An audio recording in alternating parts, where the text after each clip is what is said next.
What is up, ladies and gentlemen? Welcome to my new segment on my channel called Fallout Cribs, where basically it's an MTV Cribs parody spoof rip-off thing. But before we get into any of that today, ladies and gentlemen, I want to talk to you about camp placement and the best place to go for a camp. Now, there are quite a few people out there who try and scam a lot of people out of caps, and it might be because there are very easy ways of making fast caps pretty damn quick. There are a lot of weird paths that people have figured out, but I found that if you are just an average kind of player like I am, you don't always have the caps to do anything. And places like here, outside of White Springs, the White Springs train station, and then probably down to where those binoculars are, and I can't remember what those binoculars represent, you will find a lot of scam camps, and that is camps doing basically a price that's like 15,000 caps and above even. By the way, no one builds camps on this side of the map. I don't get this, but if you want to go to a place where you pretty much get a good deal, you want to stick to basically this kind of area and a little bit inside of the ash heap. Sometimes, not a lot of people go to the ash heap because it's gloomy and stuff, but Morgantown area, if you're a new player, definitely outside of Vault 76. I've seen a lot of people, a lot of Samaritans, I would call them, build Samaritan camps, which allow people to get things on the cheap. But basically, you want to stick to the left-hand side of White Springs, Flatwoods, Morgantown, and then a little bit into the ash heap, and avoid this area altogether because they will try and rip you off for things.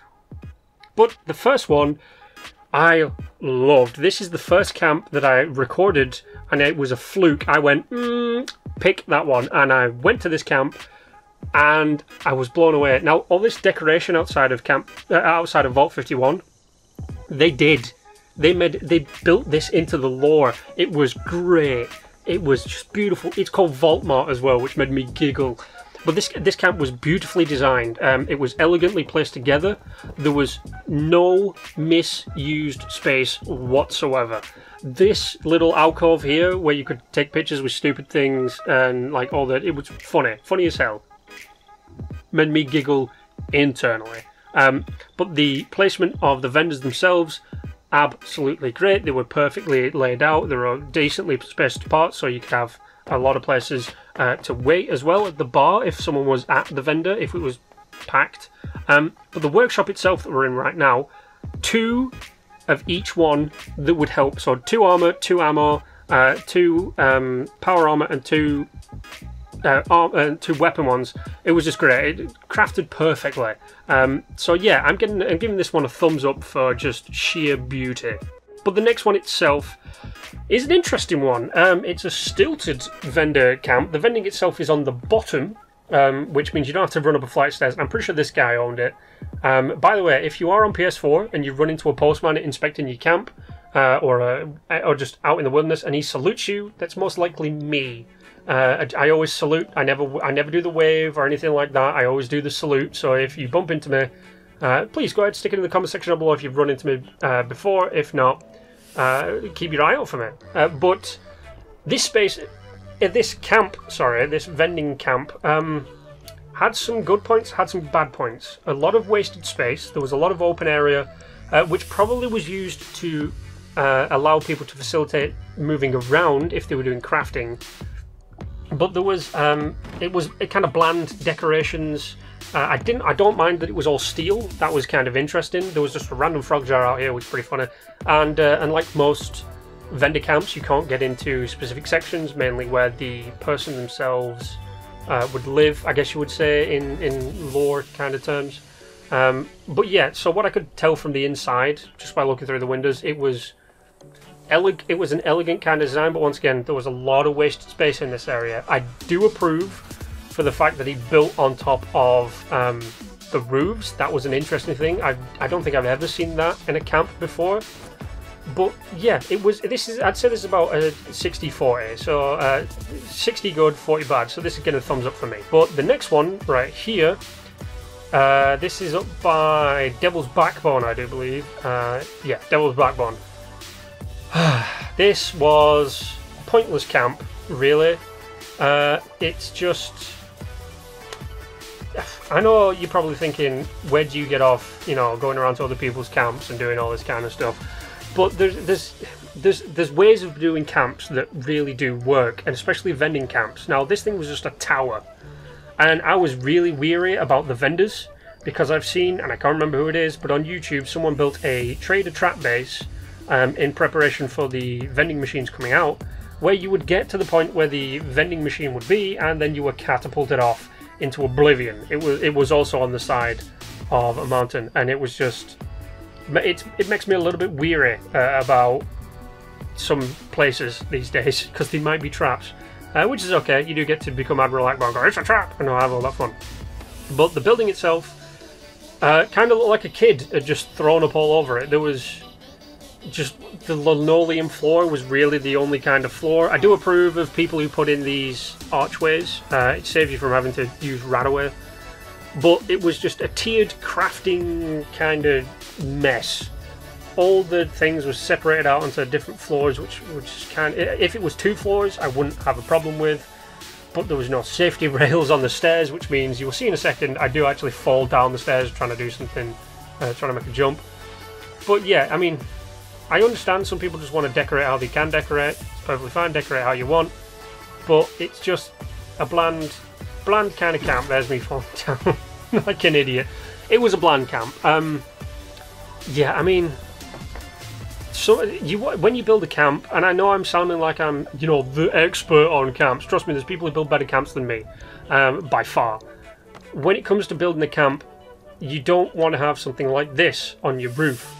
Just pointless dribble taking up space. Now, an alpine horn, I want to build a camp just for a bit of fun on top of a mountain. I think it was on top of scenic rocks, with just nothing but 5 alpine horns that I ran in between, turning them on to make it sound like I was signaling to people in the game down below. Yeah, because I'm an idiot. But this main building, it's pointless. It's pretty much just there because someone wanted to. Yeah, it might have been a kid's one, in which case it's okay. But let's do something that I think I'm going to do from now on. I only had the idea at this camp. Let's check out the prices on some of the things in the vendors, and immediately when you come across something that is 1 cap short of 3,000, and it's not even like the value is not even close to what you've selling it for at the game, I immediately shut off, and I'm like, yep, never coming to your camp ever again. Because what would be the point? You go to people's camps to try and buy stuff that might help you, or if you're low on ammo, if you want to give them some caps and do it in the process. I don't want to go, oh, I want to buy a gun for 5,000 caps that would just immediately wipe out my my cap supply. I mean, come on, this has a value of 50, and you're selling it 10 caps short of 400. Where the fuck do you get off trying to extort me for caps? Now, there are some things that I can accept you selling at a high price, like the serums. Those I understand. Plans, some plans should only be sold at specific prices. Now, this is me being weary of the edge because I feel like I'm going to catapult it off. But yeah, no, this is like one of those camps that you've got to watch out for. I mean, a Halloween costume for 760 caps. You can walk to like 15 different spots on the map and just pick one up for free and repair it for a couple of things. I mean, a ski hat outfit clean for 120 caps. Just go to the ski lodge and get the ski cap. There you go, done. The only thing that was rightly priced, I'd say, would be the hooded rags for like 25 caps. That's the only thing that came close to being the right price. This camp, if you come across stuff like this, just stay away from it. And yeah, I also never knew there was ultrasight fusion cores. But this camp for me gets a walk away. I'm never coming back to any camp like this. These camps make me weary and really sad for the people who buy stuff there. Yeah, no. Now the next one is on the outskirts of the golf course over at White Springs. I almost said Green Springs then. And I really, really, really loved this build. Now, straight away from the get-go, I noticed these pillars in the walls. I have no idea how to do that. When I build stuff, sometimes I will go and look up little tutorials online on YouTube to see interesting ways of building. Never seen that done. Bravo to that. I thoroughly approve of that. And an open water purifier. That is a good thing to have at a camp. If you're a vendor, always have at least one water purifier, even if it's just a small one, free for the people to come and pick up some purified water. free to take some crops. But on the inside, I was immediately digging the fact that there was a bar. Even in real life, if I walk into a place and there's a bar, so normally a bar, I'm immediately at home. I'm like, I'm home. I'm like, Chewy, we're home. But I did this little roof area kind of baffled me for a second, and then later on ended up using the same design in my new build coming out on Friday. But I was also impressed by this. You don't see a lot of people using conduits as railings. It's absolutely beautiful. I loved this first section of the camp. But let's just check out the vending machine and see the prices. Now, immediately when I see something at 1,200 caps, I'm like, okay, I'll have a look at the rest of your stuff, and everything else was well priced. Now, if you take the value of something and rack it up, I'm not going to trust you. If you take the value of something and rack it down, I'm going to trust you. If you take the value of something and leave it at basically the same thing, yeah, I'll probably just buy it anyway as well. But I also did like this section. This was his or hers. I don't know who it was, if it was a lass or a chap. But this section was just simple. It was elegant. The design was opened and planned. There was a little bit of wasted space, but that was just to enjoy the view that you could have looking over to the other side of the camp. So I thoroughly approved of this. The decoration was good.